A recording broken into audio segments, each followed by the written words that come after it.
Hey, friends, I'm your host, Dr. Elizabeth Ssemanda, the intuitive psychiatrist, and you're listening to Stepping into Soul Power. Friends, time and time again, we go through some things, and sometimes we hit hard times, and it really cuts into the depths of our soul, the depths of our heart. Our next guest has done some revolutionary work, author of the body code, emotion code, and now the heart code is here to help us understand how to heal some of our wounds, those wounds that are weighing on our heart. Dr. Bradley Nelson, welcome to the show. Well, thank you, Dr. Elizabeth, for having me on your show. Great to be here.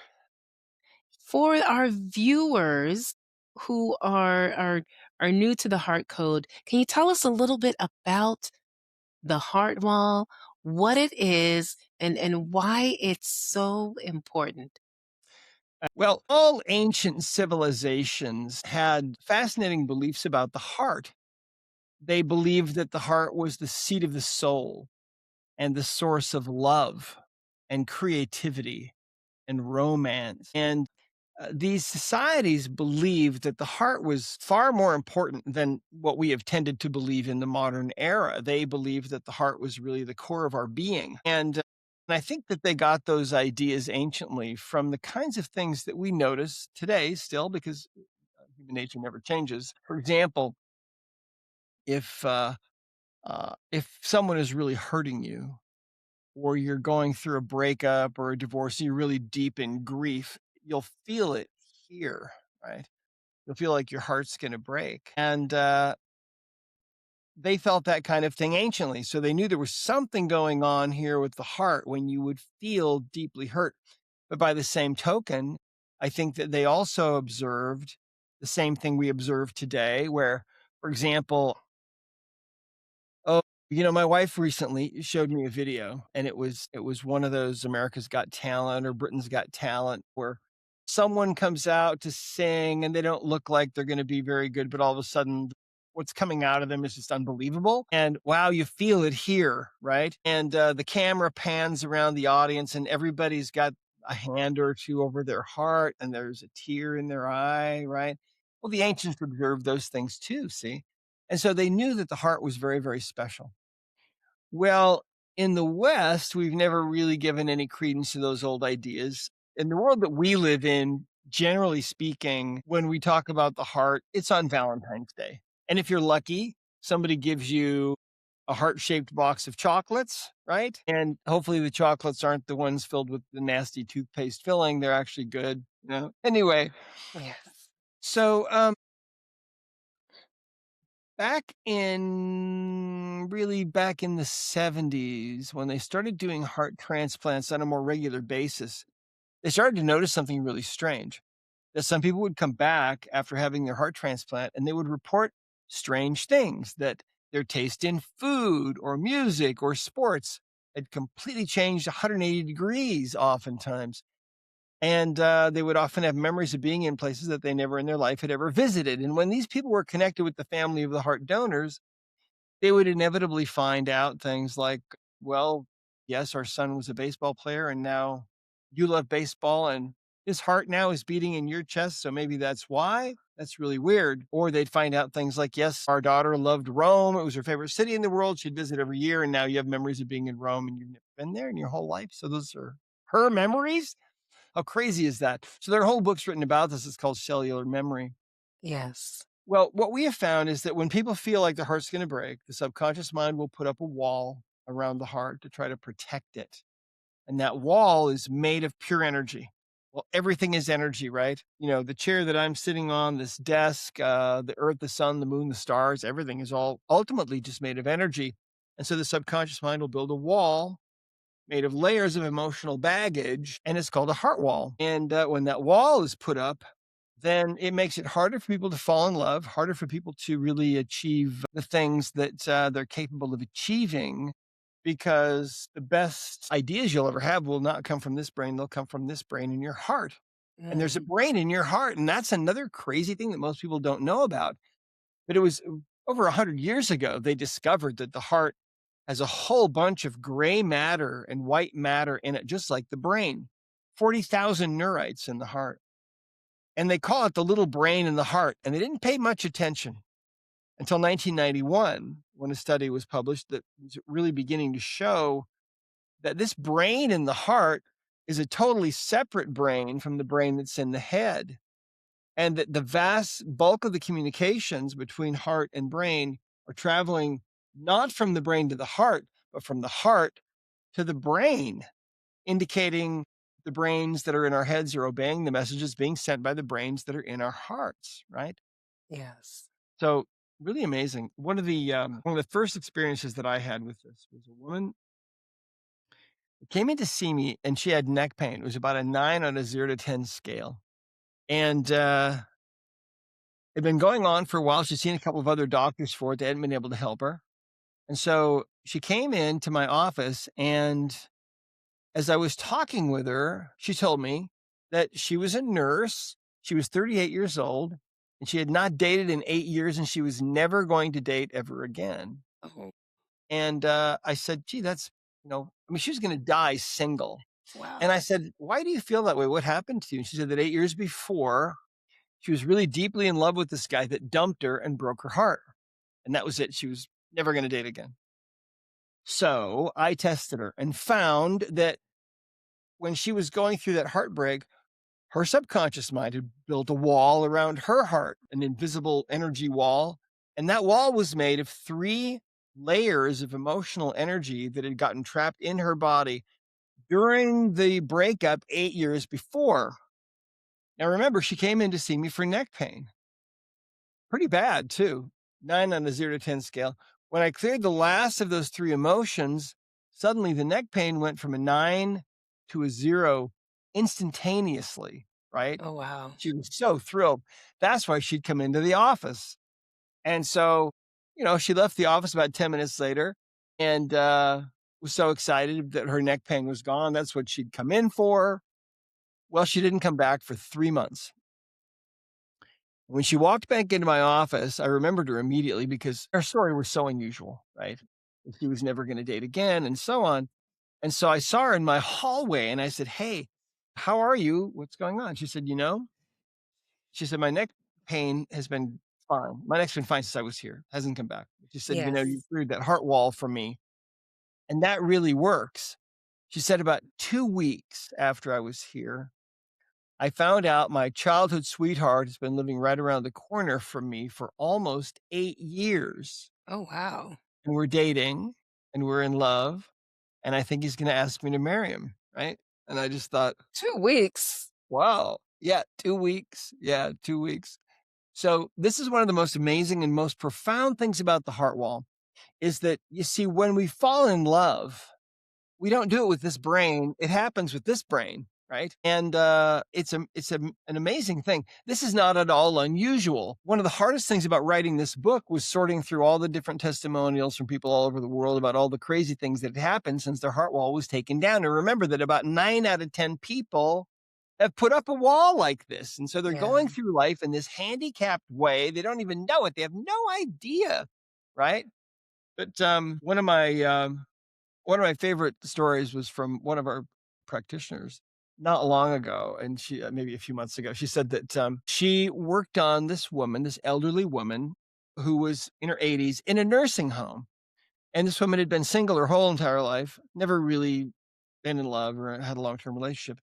A week after her heart wall is removed, she reports back that she's fallen in love with this other guy who is in the nursing home too, some other guy in his 80s down the hall, right? Let me tell you another story. One of our practitioners told us this story that her sister had been divorced for about 9 years, and she'd never had any emotion work done or anything, but finally she called her one day. She said, "Listen, sis," she said, "you know how to do this emotion code thing." And she said, I'm tired of being alone. It's been 9 years now, and I'm not getting any younger, and I just need to do something." And so she said, "Will you come over and work on me and see if I've got any emotional baggage?" So the 2 of them spent the weekend together, and sure enough, the divorced sister, had a heart wall. And so her emotion code practitioner sister was able to clear the emotions from her heart wall, Yes. and, that was on a weekend. Now, neither one of them told anybody what they were doing. They just spent the weekend together. Guess what started happening on Monday? The phone started to ring. Who was calling? Well, guys that had known her before, years before. Because all of a sudden, see, the way that it works is when that wall was taken down and it's gone now, now that pure desire of hers, that pure essence of who she really is, now radiates out into the universe, right? And so these guys all of a sudden think of her, oh, I wonder how she's doing. I haven't talked to her in a long time. What's her number? That S started happening on Monday. so It's a energetically, Mhm. it is changing things. Yeah. That's so beautiful. I mean, You I have feel fun? like all the single people need to get your book and start working on their heart wall. Let me tell you something. Every single person needs to get everybody needs this because 9 out of 10 people have put up a wall, and they don't even know it. But, if you're single and you're trying to find your soulmate and 9 out of 10 people have put up a wall that's blocking them from that, you really need to do this. It not only will it help you to find love, but also when that wall is taken down, people's creative ideas begin to flow. The best creative ideas that a person will ever have will actually not come from the brain in their head. Those ideas will come from the brain in their heart. See, Mm. that's why, I mean, it's such great advice. When you graduate from high school or college and somebody says you should follow your heart. That's great advice, right? But what if you got a heart wall? Well, it's much more difficult then, see?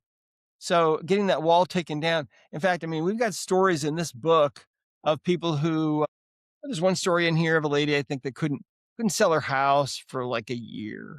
Got her heart wall cleared, and the next day, boom, the house sold. Amazing things happen. We got a testimonial one day from a woman in Italy, and she said, for years, my marriage ran badly. And then she said, I got a new husband. And I'm reading this, right? And I'm thinking, oh, okay, she got a divorce, got remarried. No, no, no. She said, that she hired an emotion code practitioner in Budapest, right, in Hungary, that worked on her husband long distance because, that's how this works, as well as live and in person. It works at a distance too, just as well. And she said, now it's like I have a brand new husband. He's so loving and kind and caring. She said, and I had a heart wall too, and it totally changed my life as well. So it's an amazing thing, Elizabeth, but I never in my wildest dreams would have imagined that this actually goes on. But we're beings of pure energy, and the heart is the core of our being. And when we feel like our heart's going to break, that subconscious mind will build a wall. And then we go through the rest of our life with this wall. And we even hear people say things like that sometimes, right? You probably Yeah. heard somebody at some point say, that was a bad situation, as in I had to put up a wall. Well, they probably really did, see, but they just don't know it. Can you speak a little bit about, like, once someone has done some work on their heart wall, is there a maintenance routine? Like, how should people navigate the post-work Yeah. phase? Well, when the heart wall is taken down, it's a good idea to recheck it periodically. It's like anything else. If you get into a bad situation again, the subconscious mind might feel like, well, we need to protect our heart. And so it might put up another layer or something. So yeah, it's a good idea to just check periodically, right? Maybe check every month or every couple months and just make sure that the heart wall stays gone. And if the heart wall does get put up again, it's usually just one emotion or maybe two.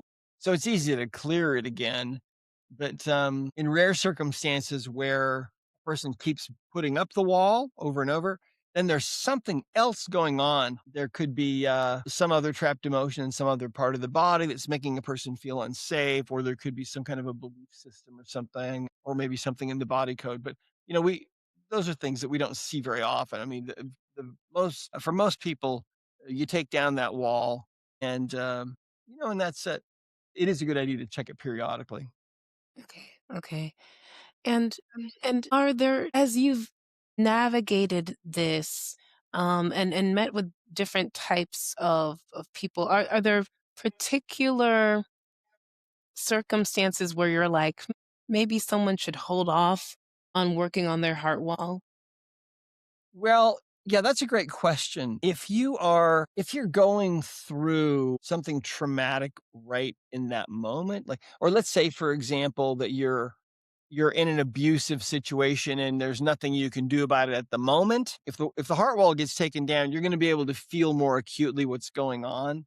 Mm, Sometimes what happens, like for example, someone very close to me was in a very abusive, mentally abusive relationship. Her husband was mentally abusive, and she stayed for 22 years, and wow. none of us could figure out why she stayed. But then when her heart wall was taken down and she went back into the relationship after just, being away for a week, got her heart wall cleared, went back within 2 weeks, filed for divorce. Because now suddenly, instead of having that big buffer there that was preventing her from really feeling how bad things were, Yeah. she went back into the relationship, then suddenly she could really feel. See, I we see. don't feel with this brain. We feel with this brain. And so when there's a wall there, it does buffer you. So if you're going through something that's really, really difficult right now, but it's going to end soon, you may want to wait. It just depends. I mean, sometimes the subconscious mind is actually once in a while is not willing. I mean, the question that we always ask is, do you have a heart wall? We'll get a yes or a no answer from the body. And then the next question is, can we release an emotion from your heart wall now? Once in a while, the subconscious mind will say no, but if we give the subconscious a week to kind of think it over and we come back, the answer will almost always be yes. I see, I see. So in the instances when the subconscious is like, "No," give it some time and then come back to it? Yeah, it just needs to think it over and kind of weigh the pros and cons. So I'll usually give it a week, and then we'll come back and then we can start working. Are there any modalities that lend it really well to working with the heart? Well, the heart code itself, of course, is really a subset of the emotion code. So in the emotion code book, we teach people. I mean, it is a modality. It's a method, right? And And it's its own method. And getting rid of the heart wall is a subset of the emotion code. And then there's the body code, which includes the emotion code, of course. And in the body code, people can learn how to find and get rid of all kinds of imbalances going on in the body, including things like pathogens and toxins and addressing nutritional deficiencies and imbalances between the energy field of the body and the physical body. And then the heart code is really just that subset of the emotion code that deals with getting rid of the heart wall. But you learn how to release trapped emotions in the heart code book as well. But the emotion code book goes into more about inherited trapped emotions and things like that. So, what I love about this modality is that it's addressing the subconscious, things that we may not otherwise get at with traditional medication right. management. Yeah, it's really interesting. The subconscious mind remembers everything. In fact, let me tell you a story. There was an event that I put on once somewhere, and at the very beginning of this event, it was just a couple of hours. It was a workshop talk. I was standing at the door meeting people as they were coming in, and I happened to meet this young woman who was about 21 years old who arrived with her mother. And later on, when I was up speaking, I asked for a volunteer, and this young woman came up out of the audience, and so I tested her. I asked her if she had any issues, and she said no. And so I tested her to see if she had a trapped emotion. And her subconscious mind, the answer came back strong. That was a yes answer. And so in the emotion code chart, we have 60 emotions. It's divided up into 2 columns and 6 rows, right? And so I found that the emotion was in column A and in row one, and the emotion was forlorn. Now, forlorn is feeling all alone and hopeless and desolate, kind of all rolled into one. So, the next question when we find a trapped emotion, when we identify the emotion, the next question is, do we need to know more about this? Because sometimes the subconscious mind wants us to delve a little deeper. And in this case, your subconscious mind did. So I asked, okay, when did this happen to you? This feeling, was it earlier than age 10? Yes. It turned out it was in the first year of her life. And I thought, okay, well, she's not going to remember anything from the first year of her life. And I said, hey, do you remember anything about this? And she said, no. But remember, at the beginning of this thing, I had happened to meet her and her mom. So I looked out at the audience looking for her mom. and her mom is out there, and she's as white as a ghost, right? And she's got her hands covering her mouth and nose, and her eyes are like saucers. And I said, "Hey, do you have any idea what this might be about?" And she was really embarrassed, but she said she thought maybe she did. She said that during those years, she used to use cloth diapers.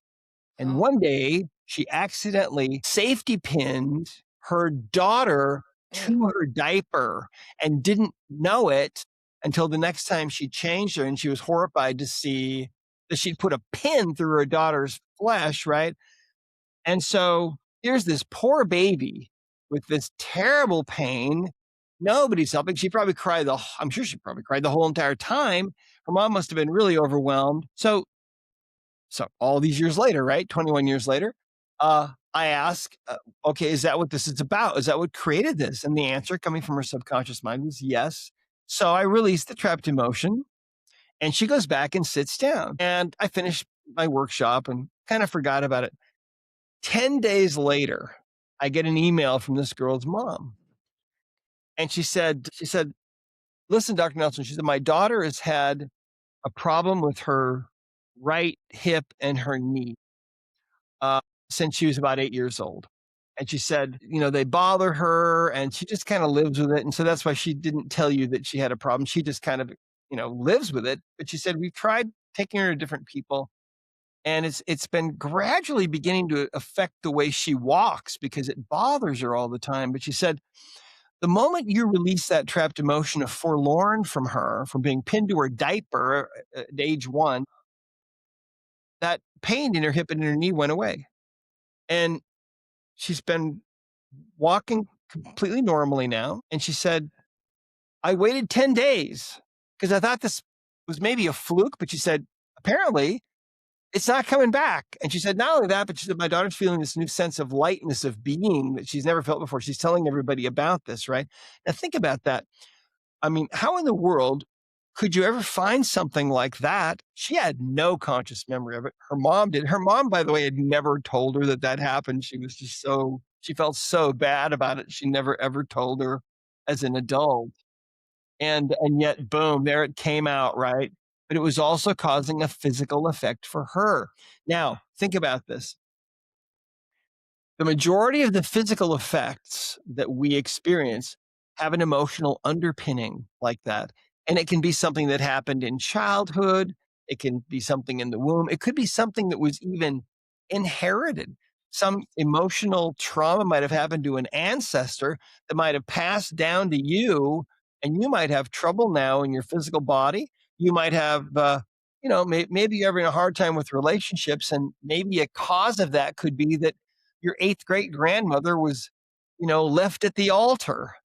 You know what I mean? Or maybe you have money issues because your great great great grandfather was thrown into the poorhouse. I mean, who knows, right? Yes. And if your ancestors, if for example, in your case, if your ancestors were enslaved, okay, or if maybe if your ancestors were Jewish and they experienced the pogroms. I mean, if you go back far enough in anybody's history, some probably really gnarly, traumatic things happened.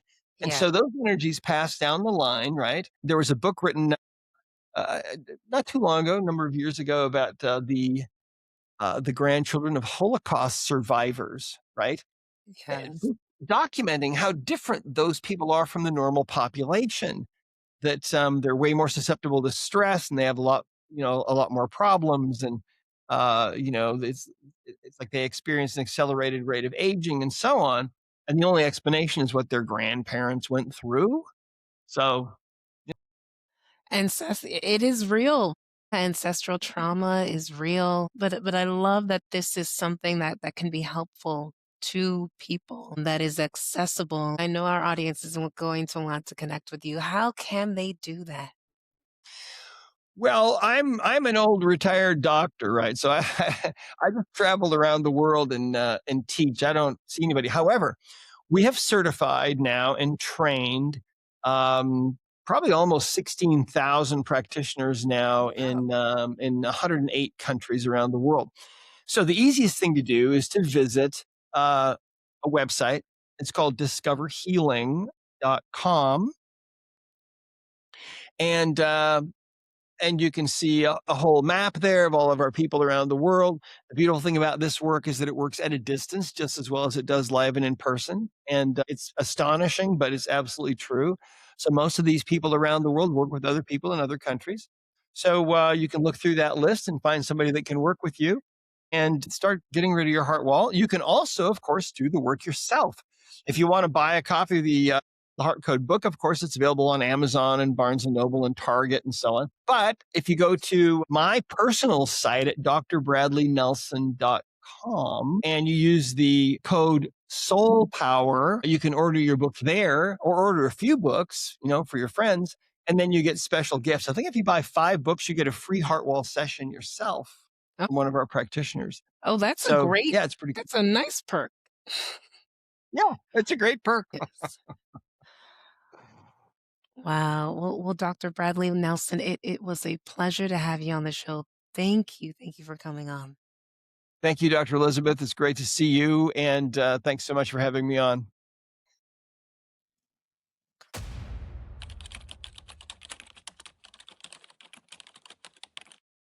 If you haven't heard it yet today, I appreciate you.